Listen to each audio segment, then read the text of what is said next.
ഇവിടെ പട്ടണ മീറ്റിങ്ങിന് പോകുമ്പോ അന്നൊക്കെ മീറ്റിംഗ് പറഞ്ഞാൽ ഹോം മീറ്റിംഗ് ആണ്. നിങ്ങൾ ഈ കാണുന്ന പോലത്തെ ഹോം മീറ്റിംഗ് ഒന്നുമല്ല. ആ ഹോം മീറ്റിംഗിൽ പോലും മൈക്കില്ലാതെ എന്തെങ്കിലും ഞാൻ പറഞ്ഞിട്ടുണ്ടെങ്കിൽ ആകെ 2 വാക്കാണ്. പേര് പോലും പറഞ്ഞു പോയിട്ടുണ്ട്, ഗുഡാർസിയം ചെയ്യാർസിയം.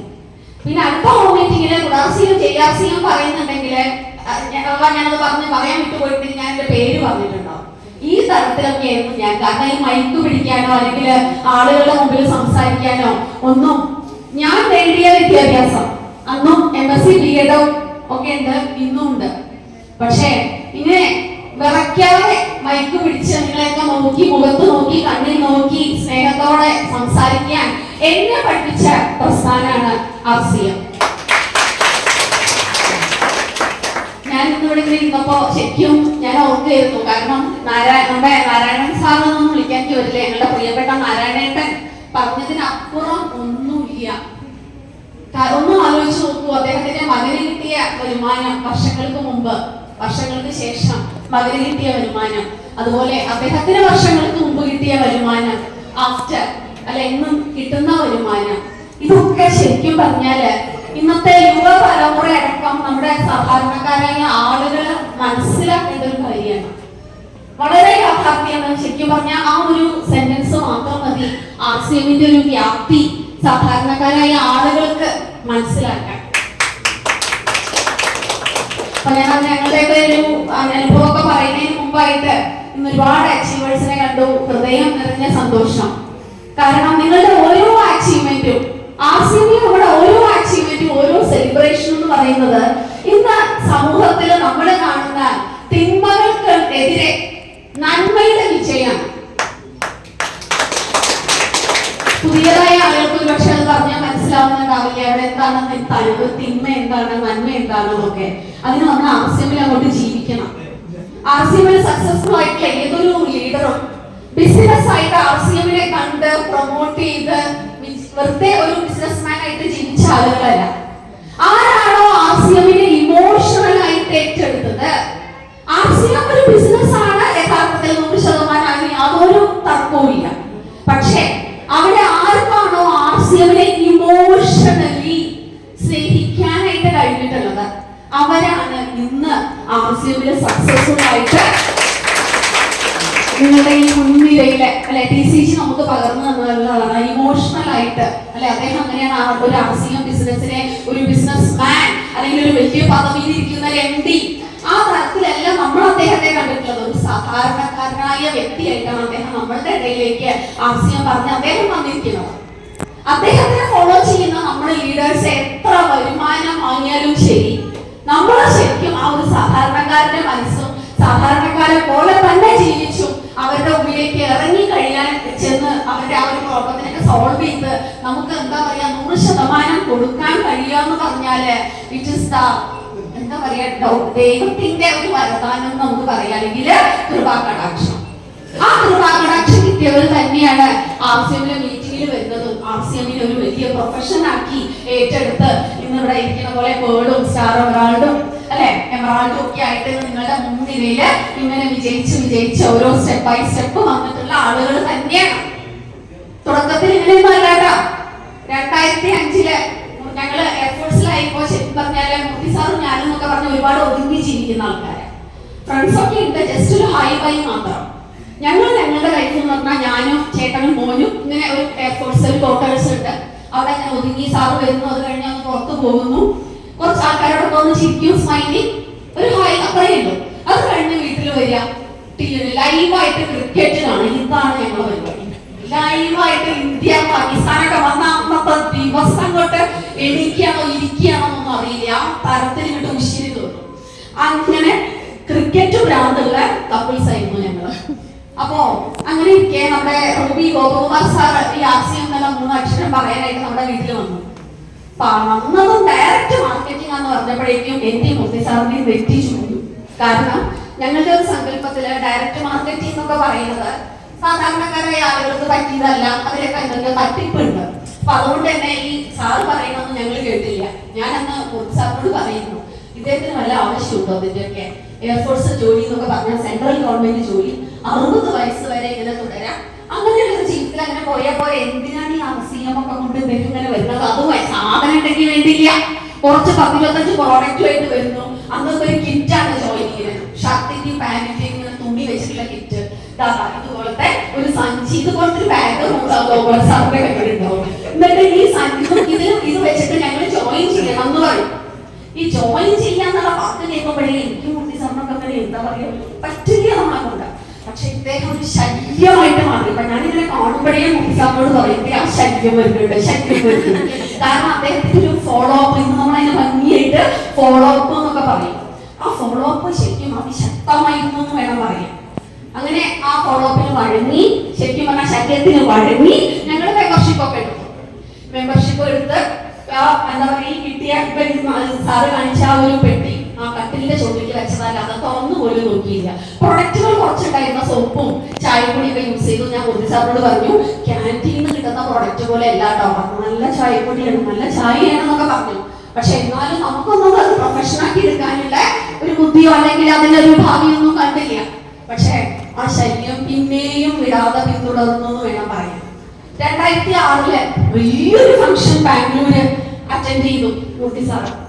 ആ ഫംഗ്ഷൻ അറ്റൻഡ് ചെയ്തിട്ട് ഞാനിങ്ങനെ അദ്ദേഹത്തിന് നോക്കുമ്പോ ഇദ്ദേഹത്തിന് ആകെ ഒരു ഭാവമാറ്റം, എന്തോ ഒരു ചെറിയ വട്ട് പിടിച്ച പോലെ അല്ലെങ്കിൽ എന്തോ കുഴപ്പം പിടിച്ച പോലെ എനിക്ക് തോന്നി. എന്റെ മനസ്സ് എന്നോട് പറഞ്ഞു ഇദ്ദേഹം ആ മീറ്റിങ്ങിനൊന്നും പോകണ്ടില്ലായിരുന്നു.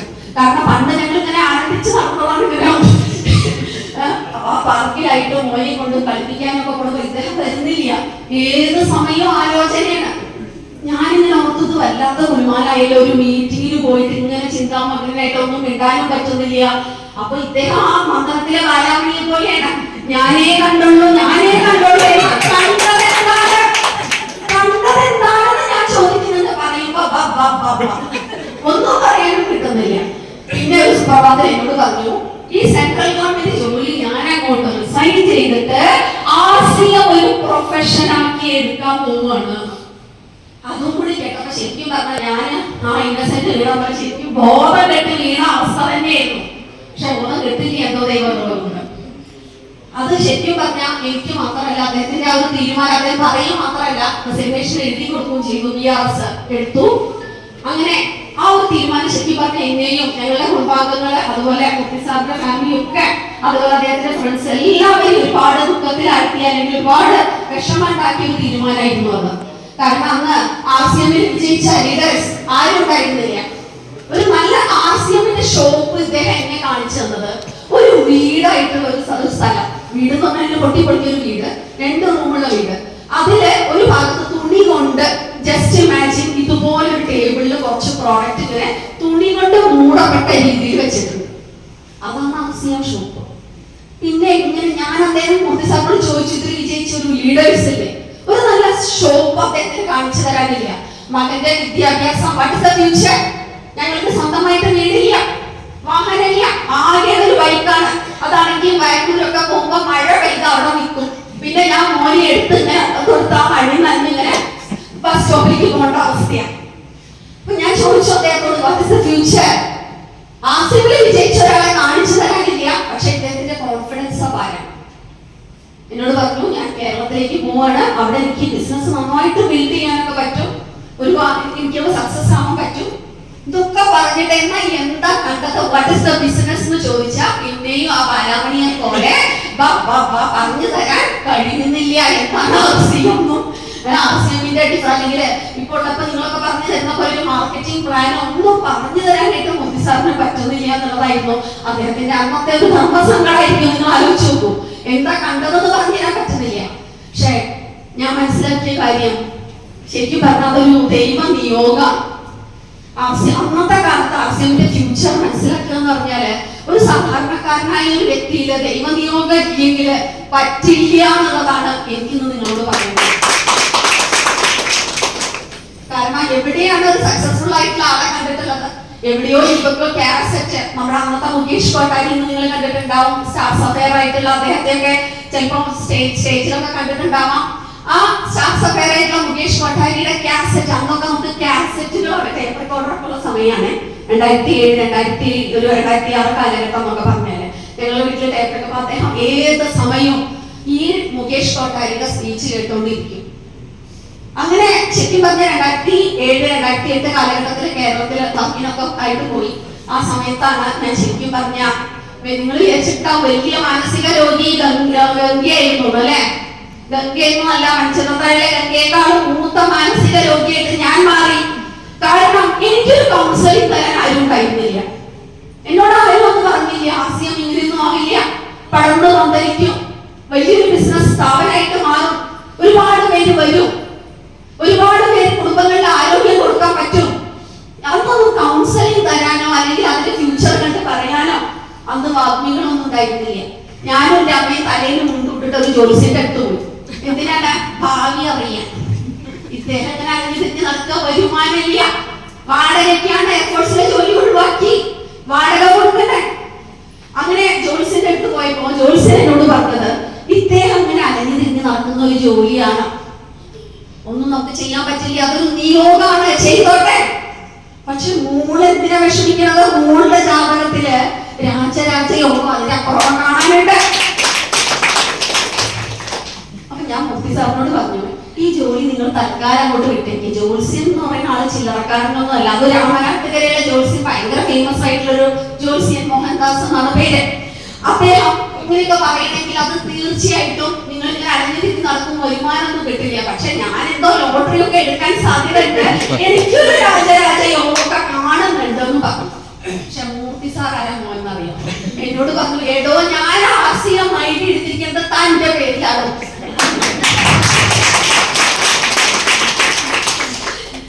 അങ്ങനെ ശരിക്കും പറഞ്ഞാൽ ജോത്സ്യന്റെ വാക്കുകള് സത്യമാവുമായിരുന്നു. അദ്ദേഹം ഇങ്ങനെ അരിഞ്ഞിരിഞ്ഞ് നടക്കുക, എന്റെ അക്കൗണ്ടിൽ ഇങ്ങനെ ലക്ഷങ്ങൾ ഞാൻ നോക്കുമ്പോൾ മാസം മാസം വന്നുകൊണ്ടിരിക്കും. ഇന്ന് നിങ്ങൾ കാണുന്ന ഈ ഒരു ആശയം അല്ലെ, ഈ തരത്തില് ആവുന്നെങ്കിൽ ശരിക്കും പറഞ്ഞാൽ ഇവരുടെയൊക്കെ ആ ഒരു വിഷൻ, ഉൾക്കാഴ്ച നമ്മൾ പറയും.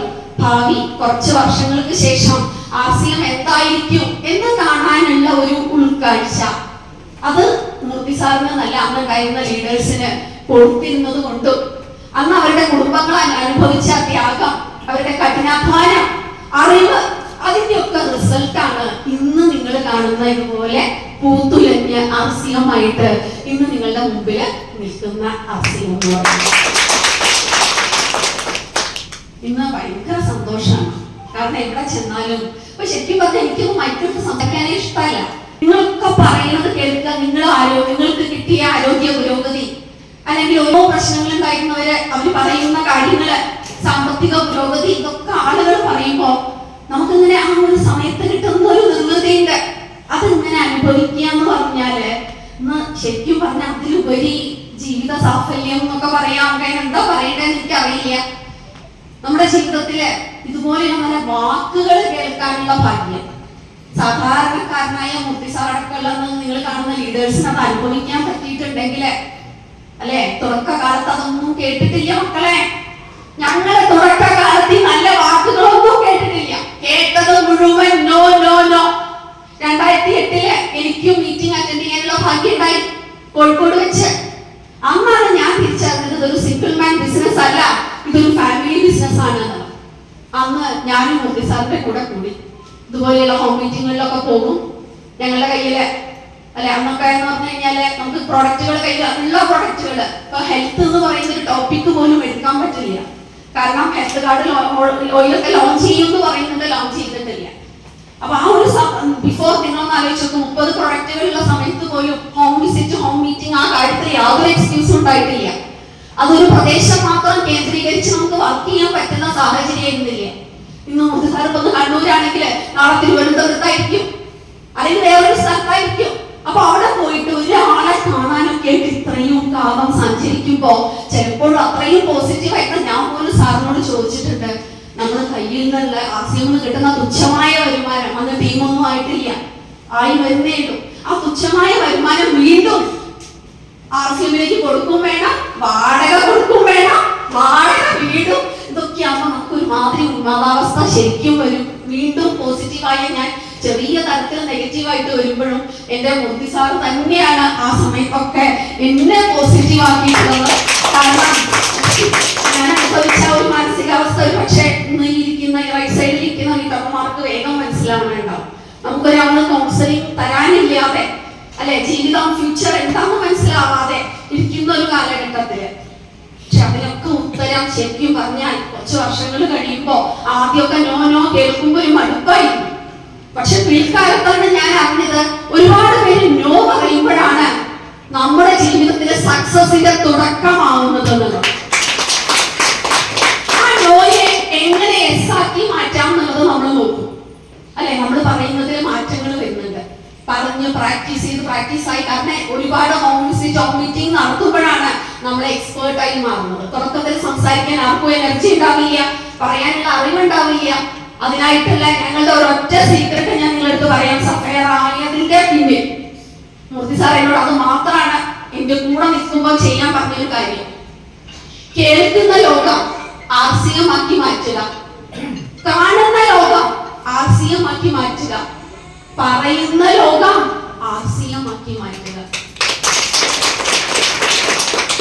കാണുന്നതും കേൾക്കുന്നതും പറയുന്നതും എല്ലാം ഉള്ളൊരു ലോകം. ഞാൻ അതിനു മുമ്പുള്ള ഞങ്ങളുടെ ലോകത്തെ കുറിച്ച് പറഞ്ഞു. ക്രിക്കറ്റ് ഭ്രാന്തന്മാരും സിനിമ ഭ്രാന്തന്മാരും ഒക്കെ ആയിരുന്നു. അതിനൊക്കെ അങ്ങോട്ട് മാറ്റി ഒരുപാട് ആഘോഷങ്ങൾക്ക് മുൻതൂക്കം നൽകിയിരുന്ന ഞങ്ങൾ ആർസിഎമ്മിന് മാത്രമായിട്ട് ജീവിതം അങ്ങോട്ട് സമർപ്പിച്ചു. ഒരുപാട് ക്രിറ്റിസിസം ഉണ്ടായിരുന്നു. അവരെയൊക്കെ ഒരു പരിപാടിക്ക് വിളിച്ചാലും വരില്ല, ഇനി എവിടെ സ്റ്റേജിലും എവിടെയെങ്കിലും വിളിച്ചാലോ കുടുംബത്തിലെ പരിപാടിക്കൊക്കെ ഞങ്ങൾ പോകുമ്പോൾ ആൾക്കാർ അതൊക്കെ ഞങ്ങളിൽ നിന്ന് ഇങ്ങനെ മാറിയിരിക്കും. എന്താണ് കെട്ടിയോളും വന്നു, ഇനിയിപ്പോ ആർസിഎമ്മെ പറയാനുണ്ടാവുള്ളൂ. അങ്ങനെയൊക്കെ നമ്മളെ ഒരു കാലത്ത് മാറ്റി നിർത്തിയ ആളുകൾ ഉണ്ടായിരുന്നു. ഇന്ന് അവര് ഞങ്ങളുടെ പുറകെ നടക്കുകയാണ്.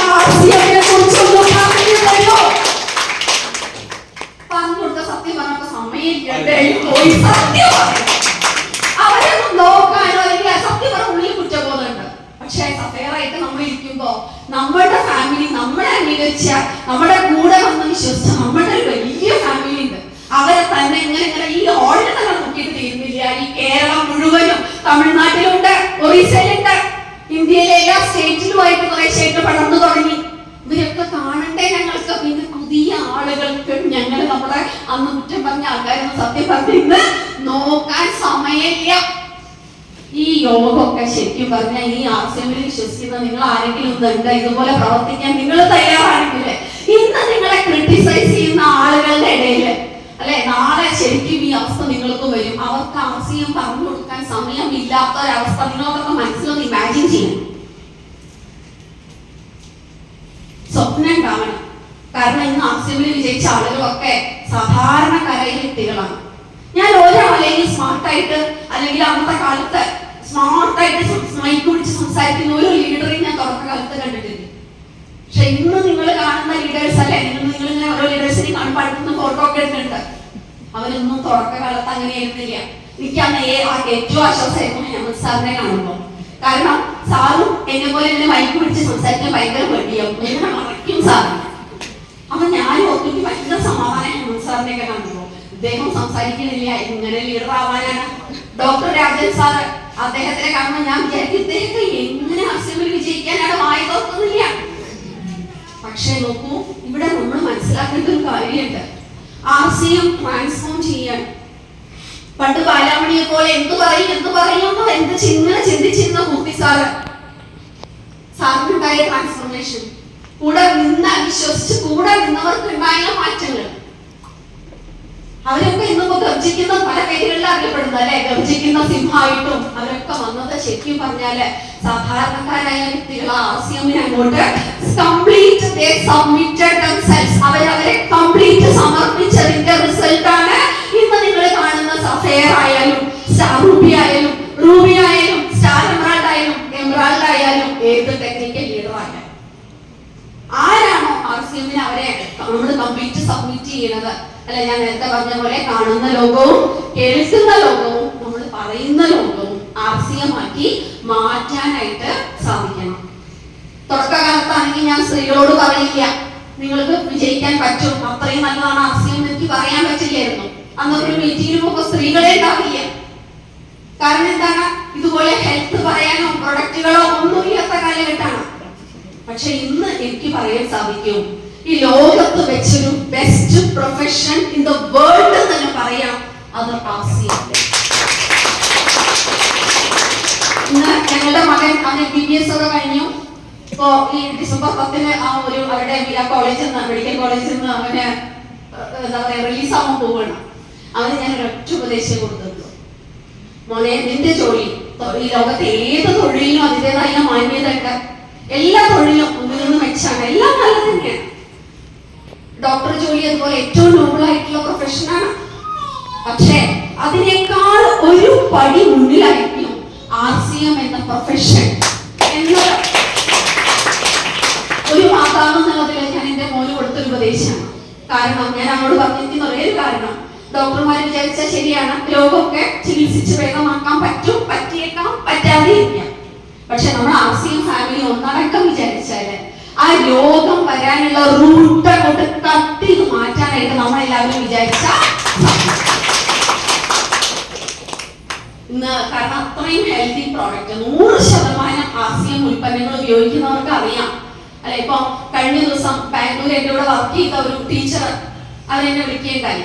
എന്നിട്ട് എന്നോട് ചോദിച്ചു, അഖിലേ എന്റെ സമ്പ്രദായക്കാരിയാണ്, എന്നോട് ചോദിച്ചു, അഖിലേ എനിക്ക് ആർത്തവ സംബന്ധമായിട്ട് ഒരുപാട് പ്രശ്നങ്ങൾ വരുന്നു, തനിക്കുണ്ടോ? കാരണം ആർത്തവ വിരാമം അടുത്തു, നമുക്ക് ആ ഒരു മെനോപോസ് ടൈമിൽ വരുന്ന നമുക്ക് വികാരപരമായ പ്രശ്നങ്ങൾ ഉണ്ടാവാം, അതുപോലെ ബ്ലീഡിംഗ് സംബന്ധമായ പ്രശ്നങ്ങൾ, വേദന, ക്ഷീണം, ഇതെല്ലാം എനിക്കുണ്ട്, തനിക്കുണ്ടോടോ എന്ന് ചോദിക്കാനായിട്ട് വിളിച്ചു. കുറെ വർഷങ്ങൾക്ക് ശേഷം ഞാൻ പറഞ്ഞു, മോളെ ഞാൻ RCM എന്നൊരു മഹാസാഗരത്തിലാണ് ജീവിക്കുന്നത്. അതുകൊണ്ട് തന്നെ നിങ്ങൾക്കുള്ള ഈ പ്രശ്നങ്ങളൊന്നും ഇന്ന് എന്നെ അലട്ടുന്നത് പോലും ഇല്ല. എന്നെ പോലെ RCM വിശ്വസിക്കുന്ന കുറെ സ്ത്രീകൾക്ക് ഇതുപോലെയാണ്. 100% ഉൽപ്പന്നങ്ങൾ ഉപയോഗിക്കുന്നവർക്ക് ഇത്തരത്തിലുള്ള പ്രശ്നങ്ങളൊന്നുമില്ല. കാരണം ഈ പത്രത്തിൽ വരികയുണ്ടായി അല്ലെ, നിങ്ങൾക്ക് എത്ര പേര് വായിച്ചു എന്നറിയില്ല, സാനിറ്ററി പാഡില് അല്ലെ, നമ്മുടെ പ്രമുഖ സാനിറ്ററി പാഡുകളിൽ പോലും മാരകമായ കെമിക്കൽ അടങ്ങിയിരിക്കുന്നു എന്ന് പറഞ്ഞിട്ട് വലിയൊരു കെട്ട് തന്നെ വന്നിട്ടുണ്ടായിരുന്നു. പക്ഷെ ഈ പത്രത്തിൽ പ്രമുഖ പത്രമായ മാതൃഭൂമിയിലും മനോരമയിലും ഒക്കെ വന്നാലും പിറ്റേ ദിവസം അതിന്റെ കണ്ടിന്യൂസ് ഒന്നും ഉണ്ടാവില്ല. അപ്പോഴേക്കും എല്ലാവരും അവിടെ ക്ലോസ് ചെയ്തിട്ടുണ്ടാവും. പിന്നീട് നമുക്ക് എന്താ സംഭവിച്ചത്, എന്താ ഉണ്ടായെന്ന് നമുക്ക് അറിയാൻ പറ്റില്ലേ അല്ലെ. പക്ഷെ അവിടെ നമുക്ക് വലിയൊരു ഉത്തരമാണ് RCM തരുന്നത്. എന്റെ ഈ ഒരു സുഹൃത്ത് പറഞ്ഞത് എന്താന്ന് വെച്ചാല്, അവർക്ക് കിട്ടിയ ഗൂഗിളിലൊക്കെ നോക്കിയിട്ട് അവർക്ക് കിട്ടിയ അറിവ് വെച്ചിട്ട് ആനുവൽ സ്ട്രിപ്പുള്ള സാനിറ്ററി പാഡ് ഉപയോഗിച്ചാല് സ്ത്രീകൾക്ക് ഇതുപോലെ ഉണ്ടാവുന്ന മാസമുറയിൽ ഉണ്ടാവുന്ന പ്രശ്നങ്ങള്, അതുപോലെ ബ്ലീഡിങ്ങിലൊക്കെ 7 ദിവസം നീണ്ടു നിൽക്കുന്ന ബ്ലീഡിംഗ് ഒരു 3 ദിവസത്തേക്കൊക്കെ ആയി ഒരു ഹാപ്പി ഹോർമോൺ റിലീസ് ചെയ്യുന്ന തരത്തിലുള്ള പാഡുകളൊക്കെ അന്വേഷിച്ച് നടത്തിയിരുന്നു. അപ്പൊ അവരവിടെ സെർച്ച് ചെയ്തപ്പോ അവർക്ക് കിട്ടി, കുറെ കമ്പനി പാഡുകൾ കിട്ടി, ആനുവൽ സ്ട്രിപ്പുള്ള പാഡുകളൊക്കെ കിട്ടി. പക്ഷെ അതൊക്കെ എന്താ പറയുക, ഒരു സാധാരണക്കാരനെ വിചാരിച്ചാൽ അഫോർഡ് ചെയ്യുന്ന തരത്തിലുള്ള പ്രൈസ് ഉള്ളതായിരുന്നില്ല. ഞാൻ അവരോട് പറഞ്ഞു, സാധാരണക്കാരനെ അഫോർഡ് ചെയ്യാൻ പറ്റുന്ന തരത്തിലുള്ള സാനിറ്ററി പാഡുകൾ നൽകുന്ന ഈ ലോകത്ത് നൽകുന്ന വലിയൊരു പ്രസ്ഥാനം അത് നമ്മുടെ RCM പ്രസ്ഥാനമാണ്. ശരിക്കും പറഞ്ഞാൽ ഇന്ന് സ്ത്രീകളായിട്ടുള്ള ധാരാളം പേരുണ്ട് ഈ തരത്തിലൊരു പ്രൊമോഷൻ. കാരണം പലരും ആഗ്രഹിക്കുന്നതാണ്, പലരും കുട്ടികൾ പോലും. കാരണം ഇന്ന് ഹൈജീൻ അവയർനെസ് ക്ലാസ് ഇവിടെ ആരെങ്കിലും കൊടുത്തിട്ടുണ്ടോ? ഹൈജീൻ അവയർനെസ് ക്ലാസ്സുകളൊക്കെ കൊടുത്തിട്ടുള്ള മാഡം കൊടുത്തിട്ടുണ്ട്, അനുരൂപ മാഡം കൊടുത്തിട്ടുണ്ട്. അപ്പൊ അങ്ങനെ കൊടുത്തിട്ടുള്ളവർക്ക് അറിയാം, ഈ കുട്ടികൾ പതുക്കെ ആ ഒരു ക്ലാസ്സിന് ശേഷം ആ കൊടുത്ത ഹൈജീൻ അവയർനെസ് ക്ലാസ് കൊടുത്ത ആളുകളോട് രഹസ്യമായിട്ട് കുറെ കാര്യങ്ങൾ പറയുന്നുണ്ട്. കുട്ടികളിലുള്ള പ്രശ്നങ്ങൾ അവർ മാതാപിതാക്കളോട് ചർച്ച ചെയ്യുന്നില്ല. നോക്കൂ, അവിടെയൊക്കെ നമുക്കൊരു വലിയ സൊല്യൂഷൻ ആയിട്ട് നമ്മുടെ ആനുവൽ സ്ട്രിപ്പുള്ള സാനിറ്ററി പാഡുകളൊക്കെ കുട്ടികളെയൊക്കെ ഒന്ന് പരിചയപ്പെടുത്തി കൊടുക്കുക, വീടുകളിൽ ചെന്ന് അല്ലെ. പ്രത്യേകിച്ച് സ്ത്രീകളാണെന്ന് പറയുന്നതെങ്കിൽ അതിന് സ്വീകാര്യത കൂടും. ഇന്ന് ശരിക്കും പറഞ്ഞ RCM ബിസിനസ് ഞാൻ പറയുകയാണെങ്കിൽ ഇന്ന് നിങ്ങളുടെ കയ്യിലാണ്. ഈ ഇരിക്കുന്ന റൈറ്റ് സൈഡ് ലേഡീസ് ഉണ്ട്, ലേഡീസിന്റെ കയ്യിലൂടെ. കാരണം എന്താണെന്ന് വെച്ച് കഴിഞ്ഞാൽ ഇന്നിപ്പോ മൂർത്തി സാർ സഫയർ ആണെങ്കിൽ എനിക്ക് കാണാൻ പറ്റുന്നുണ്ട്, നാളത്തെ ലീഡർ തീർച്ചയായിട്ടും ഒരു ലേഡി സഫയർ അവിടെ ഉണ്ടാവുന്നത് നിങ്ങൾക്ക് കാണാൻ പറ്റുന്നുണ്ടോ? പക്ഷെ പറഞ്ഞു കൊടുക്കാനുള്ള അറിവും ഇതുപോലെ നമ്മൾ പറഞ്ഞ് കുറച്ച് കഴിയുമ്പോൾ നമ്മുടെ പ്രസന്റേഷൻ മാറി പുതിയ സ്റ്റൈലാകും എന്നുള്ള കോൺഫിഡൻസ് നിങ്ങളിൽ ഉണ്ടാവണം. പലരിലും ഞാൻ പറഞ്ഞാൽ ശരിയാവോ, അതൊക്കെ ഞാൻ എനിക്ക് അങ്ങനെ പറയാൻ പറ്റുമോ എന്നുള്ള കോൺഫിഡൻസിന്റെ ഒരു കുറവാണുള്ളത്. പക്ഷെ അതിനൊക്കെ നമ്മളൊന്ന് മറികടന്ന് ഫ്യൂച്ചർ കാണാനുള്ള, ഇപ്പൊ നേരത്തെ ലീഡേഴ്സിനൊക്കെ ആ ഫ്യൂച്ചർ കാണാനുള്ള ഭാഗ്യം ഉണ്ടായി. ആ ഫ്യൂച്ചർ കാണാനുള്ള യോഗം അല്ലെ, ലക്ഷങ്ങള് വരുമാനം വാങ്ങിക്കാനുള്ള അവർക്ക് നമ്മുടെ നിമിഷങ്ങളിൽ വരണം. ഒന്ന് ആലോചിച്ച് നോക്കി, എത്ര മനോഹരമായിരിക്കും ലക്ഷങ്ങൾ വരുമാനം വാങ്ങിക്കുന്ന ആ ഒരു അവസ്ഥയും. അതുപോലെ നിങ്ങളൊരു ഹോളിലേക്ക് കടന്നു വരുമ്പോ ആളുകൾ നിങ്ങളെ കണ്ടിട്ട് ഇങ്ങനെ എണീറ്റ് നിൽക്കുന്നത് ആലോചിച്ച് നോക്കി. എന്നിട്ട് ജയാസിയം പറയുന്നത് ആലോചിച്ച് നോക്കി. വിഷയം കാണാൻ പറ്റുന്നുണ്ടോ? പറ്റുന്നുണ്ടോ? അതാണ് ഈ ശരിക്കും പറഞ്ഞു കഴിഞ്ഞാല് എന്തുകൊണ്ടായിരിക്കും ആളുകൾ എണീറ്റ് നിന്നിട്ടുണ്ടാവുക? കാരണം ആ ഒരു സമൂഹത്തില് ചെറുതായിട്ടെങ്കിലും പരിവർത്തനത്തിന് നിങ്ങൾ കാരണമായത് കൊണ്ടാണ് അത്രയും ആളുകൾ ഇന്ന് ഞങ്ങൾ അനുഭവിക്കുന്നത് മാത്രമാണ് ആ ഒരു സന്തോഷം, സമാധാനം. എവിടെയും തമിഴ്നാട്ടിലൊക്കെ ചെല്ലുമ്പോൾ മോദി സാറിനെ കാണുമ്പോൾ അങ്ങനെ ആൾക്കാർ പറയും, ഇവിടെ ഇങ്ങനെ തയ്യിട്ട് പറയും, നിന്റെ എന്റെ കടവുളയും മാതിരിന്ന്. എന്നുവെച്ചാ നിങ്ങൾ എനിക്ക് ഈശ്വരനെ പോലെയാണ്. ഇന്ന് ഞങ്ങൾക്ക് കിട്ടുന്ന ലക്ഷങ്ങളെ വരുമാനത്തെക്കാൾ ലക്ഷങ്ങൾ കിട്ടുന്ന ആ ഒരു വരുമാനം ഉണ്ടല്ലോ, അതിനേക്കാളും എനിക്ക് വിലപ്പെട്ടതാണ് ഇതുപോലെയുള്ള ഒരു സെന്റൻസ് കേട്ടിട്ട്. ഒരു സെന്റൻസ് നിങ്ങൾ എനിക്ക് ഈശ്വരനെ പോലെയാണ് ഒരാൾ പറഞ്ഞ് അല്ലെ. ശരിക്കും ഈ ഒരു ജന്മം നമ്മളൊരു പ്രൊഫഷണൽ, ഞാൻ അധ്യാപികയായിട്ടൊക്കെ ഈ ഒരു വാക്ക് കേട്ടിട്ടില്ലേ. നിങ്ങളൊരു നല്ല അധ്യാപികയാണെന്ന് പറഞ്ഞിട്ട് അനുമോദിച്ചിട്ട് ഒരു പൂച്ചെണ്ട് പോലും തന്നിട്ടില്ല. ഏത് പ്രൊഫഷനിലാണെങ്കിലും ശരി, റിട്ടയർമെന്റ് ആകുമ്പോൾ നിങ്ങൾക്ക് കിട്ടും ഒരു പൂ കിട്ടുണ്ടാവും, അല്ലെങ്കിൽ ഒരു ട്രോഫി കിട്ടുണ്ടാവും. അല്ലാതെ നിങ്ങളൊരു നല്ല മനുഷ്യനാണ്, സമൂഹത്തിൽ പരിവർത്തനങ്ങൾ വരുത്തി എന്നും പറഞ്ഞ് നിങ്ങളെ ഒരാളും റെസ്പെക്ട് ചെയ്യില്ല, ആദരിക്കില്ല, അല്ലെങ്കിൽ അനുമോദിക്കില്ല. അതിനൊരു പ്ലാറ്റ്ഫോം ഇന്ന് ഇന്ത്യയിലുണ്ടെങ്കിൽ ഏതാണത്? ആസിയം. ഏതൊരു സാധാരണക്കാരനും ഇതുപോലെയുള്ള വാക്കുകൾ കേൾക്കാൻ പറ്റുകയെന്ന് പറഞ്ഞാല് ഈ ജന്മത്തിൽ അതിനും ഇതൊന്നുമില്ല. അതുപോലെയാണ് നമ്മുടെ കമ്പനി ഇന്ന് മുന്നോട്ട് വെച്ചിരിക്കുന്നത് അല്ലെ. കേട്ടിട്ടുണ്ടോ? എത്ര കോടി സ്ത്രീകൾക്കാണ് മിഷൻ വന്നിരിക്കുന്നത്? മിഷൻ 15 crore, 15 കോടി ആളുകളില് ഈ ആസിയമിൽ നമ്മുടെ ന്യൂട്രിചാർജ് വുമൺ എത്തിക്കുക എന്നുള്ള ഒരു വലിയ പ്രോജക്റ്റ് ആണ്, നമ്മുടെ ഒരു വലിയ സെഗ്മെന്റ് ആണ് ന്യൂട്രിചാർജ്. അവരെടുത്തിരിക്കുന്നത് 15 കോടി സ്ത്രീകളില് ഈ ന്യൂട്രിചാർജ് വുമൺ എത്തിക്കുക എന്നുള്ള ഒരു വലിയൊരു ക്യാമ്പയിൻ ആണ്. അത് നമ്മുടെ ലീഡേഴ്സ് എല്ലാവരും ഏറ്റെടുത്തിട്ടുണ്ട് അല്ലെ. ന്യൂട്രിചാർജ് വുമൺ ഒക്കെ കഴിച്ചിട്ട് റിസൾട്ട് കിട്ടിയ ആരെങ്കിലും ഉണ്ടായി കുട്ടത്തിലെ? മാഡം ഉണ്ട്. ന്യൂട്രിചാർജ് വുമൺ മാത്രമല്ല, ഏത് പ്രൊഡക്റ്റും ആയിക്കോട്ടെ അല്ലെ. ശരിക്കും പറഞ്ഞു കഴിഞ്ഞാല് ഇപ്പൊ ഈ കഴിഞ്ഞ ദിവസം ഞാൻ കേൾക്കുന്നുണ്ടായി, പാലക്കാടുള്ള ഒരു 2-3 ലേഡീസിനോട് സംസാരിച്ചപ്പോ അവർ ഔട്ട്ലെറ്റ് നടത്തുന്നവരാണ്, ആസിയമിന്റെ ഔട്ട്ലെറ്റ് നടത്തുന്നവരാണ്. ഏകദേശം അവരുടെ ഔട്ട്ലെറ്റിനോട് സമീപമായിട്ട് ഒരു ലാബ് ഉണ്ട്. ആ ലാബിലെ കുട്ടികളൊക്കെ പരിശോധിക്കാൻ, ബ്ലഡ് കൊടുക്കാൻ, HB ടെസ്റ്റ് ചെയ്യാനൊക്കെ ആയിട്ട് വരാറുണ്ട്. അങ്ങനെ റാൻഡം ഒരു 15 കുട്ടികള് ടെസ്റ്റ് ചെയ്ത HBയുടെ ഒരു റാൻഡം റിസൾട്ട് ഇവരെടുത്ത് നോക്കിയപ്പോ ഇവര് കണ്ടത് ഒരു കുട്ടിക്ക് മാത്രമാണ് 12 ഹീമോഗ്ലോബിൻ നിൽക്കുന്നത്. ഒരു കുട്ടിക്ക് മാത്രം. ബാക്കിയെല്ലാം ബിലോ ഹീമോഗ്ലോബിൻ ലെവലാണ്.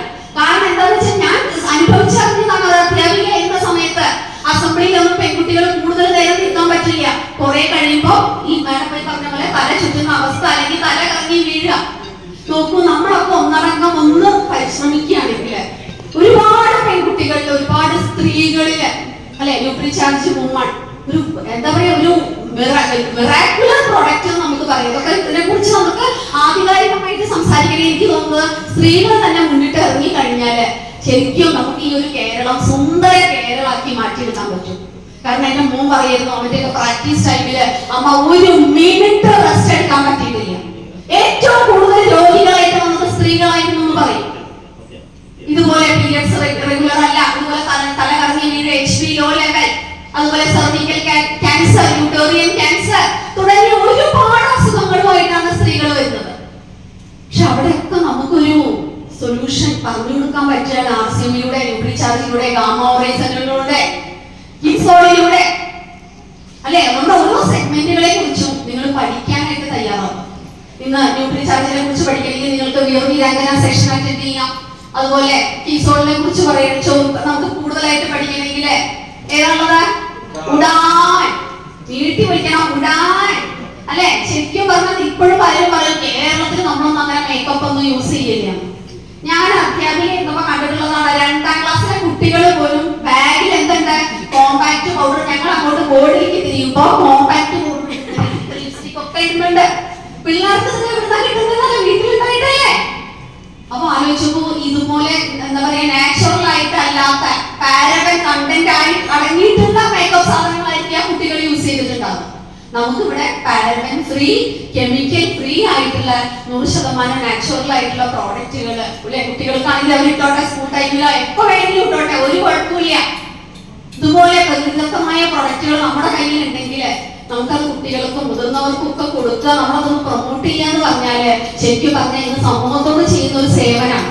ഇപ്പൊ നിങ്ങൾ ഇന്നൊരു വെജ് ബൈറ്റ് വാങ്ങിയ ഒരാൾക്ക് കൊടുത്തു എന്ന് പറഞ്ഞാലും it is not a sale. ഞാൻ അതിന്റെ സെയിൽ തന്നെ വിളിക്കാം, ഇറ്റ് ഇസ് എ സർവീസ്. കാരണം 5ാം ക്ലാസ്സിലും 4ാം ക്ലാസ്സിലും ഒക്കെ പഠിക്കുന്ന കുട്ടികള് ഏർലി എന്താ പറയാ, ഏർലി പീരിയഡ്സ് എന്ന് പറയാം. നമ്മള് 4ാം ക്ലാസ്സിലൊക്കെ പഠിക്കുന്ന കുട്ടികള് പീരിയഡ്സ് ആവുന്ന ഒരു അത് കണ്ടിട്ട് അധ്യാപിക ആയിരുന്ന സമയത്ത് ഞാൻ കണ്ടിട്ടുണ്ടത്. കാരണം കുട്ടികളുടെ സൈസ് അതുപോലെയാണ്. 4ലും 5ലൊക്കെ പഠിക്കുന്ന കുട്ടികൾ ഒരു നേരത്തെ തന്നെ ഋതുമതിയാവാന്ന് പറഞ്ഞാല് നിങ്ങളൊന്ന് ആലോചിച്ച് നോക്കൂ, പൂമ്പാറ്റയെ പോലെ പാറി നടക്കേണ്ട കുട്ടികളാണ്. നേരത്തെ തന്നെ ആ ഒരു സ്റ്റേജിലേക്ക് വരിക എന്ന് പറഞ്ഞാൽ അവർ എത്രത്തോളം മാനസികമായിട്ട് അവരും അവരുടെ പാരന്റ്സും സ്ട്രഗിൾ ചെയ്യുന്നുണ്ട്. അതുപോലെ അത് ടീച്ചേഴ്സിന് ഭയങ്കര വിഷമമായിരുന്നു കണ്ടു നിൽക്കാനായിട്ട്. എന്തുകൊണ്ടാണ് എനിക്ക് ഈ ആശയത്തിന്റെ ബാക്ക്ഗ്രൗണ്ട് ഉള്ളതുകൊണ്ട് ഒരു കൗതുകം ഉണ്ടായിരുന്നു. ആ കുട്ടികളോടൊക്കെ ഞാൻ ചോദിക്കായിരുന്നു, മക്കളെ നിങ്ങളുടെ ഇഷ്ട വിഭവം എന്താണ് കഴിക്കാൻ? എന്തായിരിക്കും? നിങ്ങൾ ഇങ്ങനെ ആലോചിച്ചിട്ട് പറഞ്ഞു നോക്കൂ, എന്തായിരിക്കും? ചിക്കൻ. എന്റെയൊക്കെ കുട്ടിക്കാലത്ത് നാടൻ കോഴിയായിരുന്നു കിട്ടിക്കൊണ്ടിരുന്നത്.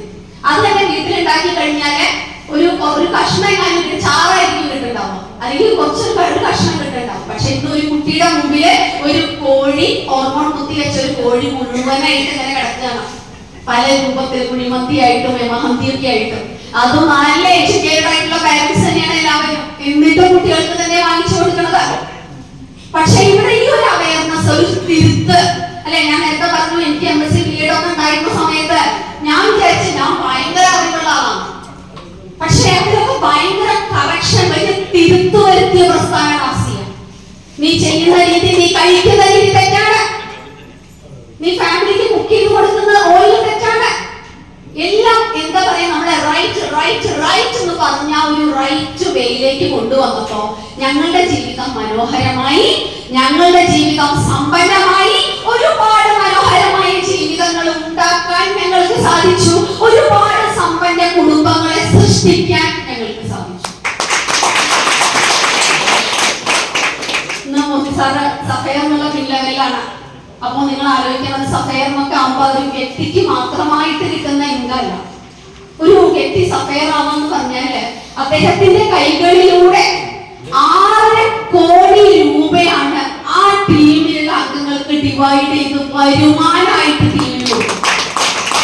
അതിനൊരു കാരണക്കാരനാവാണ് സഫയർ എന്നുള്ള വ്യക്തി. 6 കോടി വരുമാനം. നിങ്ങൾ ഏത് പ്രൊഫഷനിലായാലാണ് നമ്മുടെ ടീമിലുള്ള ആളുകൾക്ക് ഇതുപോലെ പകുതി കൊടുക്കാൻ പറ്റുന്നത്? അല്ലെങ്കിൽ നമുക്ക് അത്രയും വലിയ കോടികൾ മുടക്കിയ ബിസിനസ് സ്ഥാപനം ഉണ്ടാവണം, എന്നാലും കൊടുക്കാൻ പറ്റുമോ? എന്നാലും കൊടുക്കാൻ പറ്റുമോ? വേണം, കൊടുക്കാൻ പറ്റില്ലേ? അവിടെയാണ് ആസിയമിന്റെ ഫ്യൂച്ചർ കാണാനായിട്ട് നമുക്ക് സാധിക്കുന്നത്. കാരണം പലരും ചോദിക്കുക ആസിയം എത്ര കാലത്തേക്ക് ഉണ്ടാവും? ആ ചോദ്യങ്ങൾ ചോദിക്കുന്ന ആളുകളെ കൈ പിടിച്ച് നിങ്ങൾ ബിൽവാരയിലൊന്ന് കൊണ്ടുപോകുക. നമ്മുടെ ആസിയമിന്റെ ആസ്ഥാനം അവിടെ കൊണ്ടുപോയി കാണിക്കുക. കോടികൾ മുടക്കി നമ്മുടെ കമ്പനി ഉണ്ടാക്കിയിട്ടുള്ള പ്രോജക്റ്റുകള്, നമ്മുടെ കമ്പനി ഉണ്ടാക്കിയിട്ടുള്ള പ്രൊഡക്ഷൻ യൂണിറ്റുകൾ, ക്വാളിറ്റി അഷ്യൂർ ചെയ്യുന്ന ലാബുകൾ, ഇതൊക്കെ നമ്മളൊന്ന് കൊണ്ടുപോയി കാണിക്കണം ഈ ചോദ്യങ്ങൾ ചോദിക്കുന്ന ആളുകൾ. കാരണം പലരും ഇന്ന് ആ ഒരു ഫാക്ടറി കണ്ടിട്ട് നല്ല തീരുമാനങ്ങൾ എടുക്കുകയാണ്. എന്റെ ഈ ജോലിയെ തെറ്റാണ്, ഈ ജോലിയെ വേണ്ട, ആ ജോലി അവിടെ തന്നെ സൈൻ ചെയ്തിട്ട് ആസിയ തന്നെ ഒരു പ്രൊഫഷൻ ആക്കി എടുക്കാനുള്ള നല്ല തീരുമാനമായിട്ടാണ് ഇന്ന് ഫാക്ടറി ഒക്കെ വിസിറ്റ് ചെയ്ത് നമ്മുടെ കമ്പനി വിസിറ്റ് ചെയ്ത ആളുകൾ എടുക്കുന്ന തീരുമാനങ്ങൾ എന്ന് പറയുന്നത്. പ്രത്യേകിച്ച് നമ്മുടെ തുരിയിൽ പോയ പഞ്ചാബ് തുരിയിൽ പോയി കഴിഞ്ഞാൽ നമ്മുടെ ഹെൽത്ത് കാർഡിന്റെ ഫാക്ടറി കാണാം. ഗാമോറൈസിനോട് ഉണ്ടാക്കുന്ന വിവിധ സ്റ്റെപ്പുകൾ കണ്ട് മനസ്സിലാക്കാം. അവിടെയൊക്കെ ചെന്ന് അവിടെ കണ്ണ് നിറഞ്ഞു പോകും കേട്ടോ. കാരണം അവിടെയൊക്കെ ചെന്നപ്പോ കാര്യം എന്താ പറയുക, അങ്ങനെ ഉറക്കിയല്ല, 350 കോടി മുടക്കിയിട്ടാണ് ഗാമ ഒറൈസനോളിന്റെ പ്ലാന്റ് മാത്രം ഉണ്ടാക്കിയിരിക്കുന്നത്. ആർക്ക് വേണ്ടിയാ ഗാമ ഒറൈസനോൾ ഉണ്ടാക്കിയിരിക്കുന്നത്? ആർക്ക് വേണ്ടിയാ? നമ്മളെ ആസിയം ഫാമിലിക്ക് വേണ്ടി മാത്രമാണ് ഗാമ ഒറൈസനോളിന്റെ പ്ലാന്റ് ഉണ്ടാക്കിയിരിക്കുന്നത്. 350 കോടി മുടക്കിയിട്ട് അവിടെ ആ ഒരു വിവിധ സ്റ്റെപ്പുകൾ നമ്മൾ കാണുമ്പോൾ കണ്ണ് നിറഞ്ഞു പോകും. ഇത്രയും വലിയൊരു കമ്പനിയില് അല്ലെ, ശരിക്കും പറഞ്ഞ ഞാൻ വീട്ടമ്മയാണ്. നാളത്തെ ബ്രേക്ക്ഫാസ്റ്റ് എന്താ ഞാൻ പ്ലാൻ ചെയ്തിട്ടില്ല. നാളെ എന്താ ഞാൻ പ്ലാൻ ചെയ്തിട്ടില്ല. പക്ഷെ നമ്മുടെ കമ്പനി 7 ജനറേഷൻ, നെക്സ്റ്റ് 7 ജനറേഷന് വേണ്ടിയിട്ടുള്ള പ്ലാനും പ്രോജക്റ്റും ഒക്കെ റെഡിയാക്കി അവരിങ്ങനെ നിങ്ങളെ മാടി വിളിച്ചുകൊണ്ടി. അതില് ഈശ്വരന്റെ ആ വിളി വന്നവൻ അത് ശരിക്കും കേൾക്കും. അവൻ നാളെ ടെക്നിക്കൽ ലീഡർ ആവും, അത് കഴിഞ്ഞ് എമറാൾഡ് ആവും, അത് കഴിഞ്ഞ് പിന്നീട് സഫയർ ആവും, അല്ലേ, ഡയമണ്ട് ആവും. പറയാൻ പറ്റില്ല അവരുടെ ജീവിതത്തിൽ വരുന്ന ഭാഗ്യങ്ങള്. ഒരു വാടക വീട്ടിൽ കഴിഞ്ഞിരുന്ന ഞാൻ നമുക്ക് സ്വന്തം വീട്, വാഹനങ്ങള് ഓരോ വർഷവും ഇന്റർനാഷണൽ ടൂറ്. പണ്ടൊക്കെ വിമാനം പോകുമ്പോ നമ്മുടെ കൊണ്ടോട്ടിയിൽ നിന്ന് എത്തി നോക്കിയായിരുന്നു വിമാനം പോണെന്ന് ഒളിഞ്ഞു നോക്കിയിട്ട്. ഇതിലൊന്നും പോകാൻ ഈ ജന്മം പറ്റില്ല എന്ന് വിചാരിച്ച ഞാൻ ഇന്ന് കഴിഞ്ഞ ദിവസം ചെന്നൈയിൽ ഞാൻ മോദി സാർ മീറ്റിംഗ് കൊടുക്കാൻ പോയി. രാവിലെ ഫ്ലൈറ്റിന് പോയിട്ട് 4 മണിക്ക് തിരിച്ചുള്ള ഫ്ലൈറ്റിന് ഇങ്ങോട്ട് വീട്ടിൽ വന്നു. അത് ഏകദേശം എനിക്ക് തോന്നുന്നു കോഴിക്കോട് ഞാനൊരു മീറ്റിങ്ങിന് വന്നാല് ഞങ്ങൾക്ക് തിരിച്ച് തൃശ്ശൂർ എത്തുമ്പോ എന്തായാലും രാത്രി 9:30 മണി. 5 മണിയാകുമ്പോഴേക്കും നമ്മൾ എവിടെ എത്തിയിരിക്കണം? എയർപോർട്ടിൽ ലാൻഡ് ചെയ്തു, കേരളത്തിൽ തന്നെ ലാൻഡ് ചെയ്തു, കൊച്ചിയിൽ ലാൻഡ് ചെയ്തു, പിന്നെ അവിടുന്ന് കഷ്ടിച്ച് 1 മണിക്കൂറുള്ളൂ നമ്മുടെ വീട്ടിലേക്ക്. അത്രയ്ക്കോ എന്താ പറയുക, ഇങ്ങനെയൊക്കെയുള്ളൊരു സൗഭാഗ്യം ഈ ഒരു സാധാരണക്കാരിയായ അല്ലെങ്കിൽ സാധാരണക്കാരനായി ഞങ്ങൾക്കൊക്കെ തന്നിട്ടുണ്ടെങ്കിൽ അത് എന്താ പറയുക, നമ്മുടെ RCMന് നമ്മൾ കംപ്ലീറ്റ് ആയിട്ട് സമർപ്പിച്ചതിന്റെ റിസൾട്ടാണ്. സമർപ്പിച്ചു അങ്ങോട്ട്.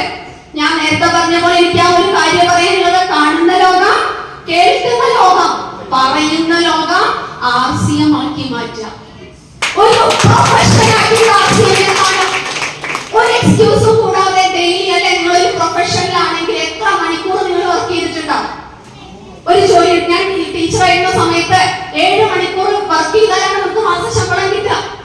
അതുപോലെ നിങ്ങളിൽ ഒരു ലക്ഷ്യം ഉണ്ടാവണം. ആ ലക്ഷ്യം നിറവേറണമെങ്കിൽ ഇതുപോലെ വർക്ക് ചെയ്യാനുള്ള ഷെഡ്യൂൾ തയ്യാറാക്കുക. ഇപ്പൊ കഴിഞ്ഞ ദിവസം ഞാൻ ഷൈമ മാഡത്തിന്, നമ്മുടെ രമ്യ മാഡം, അവരൊക്കെ ടെക്നിക്കൽ ലീഡേഴ്സ് ആണ്. അവരൊക്കെ എനിക്ക് ടൈം ടേബിൾ കാണിച്ചു തരാറുണ്ട്. അവരുടെ ഓരോ മാസത്തിൽ 1, 2, 3 ഒക്കെ അങ്ങനെ ക്ലോസ് ഇട്ട് പോയിട്ടുണ്ടാവും. എന്താണ്, എല്ലാ ദിവസവും പ്രോഗ്രാംസ് ആണ്.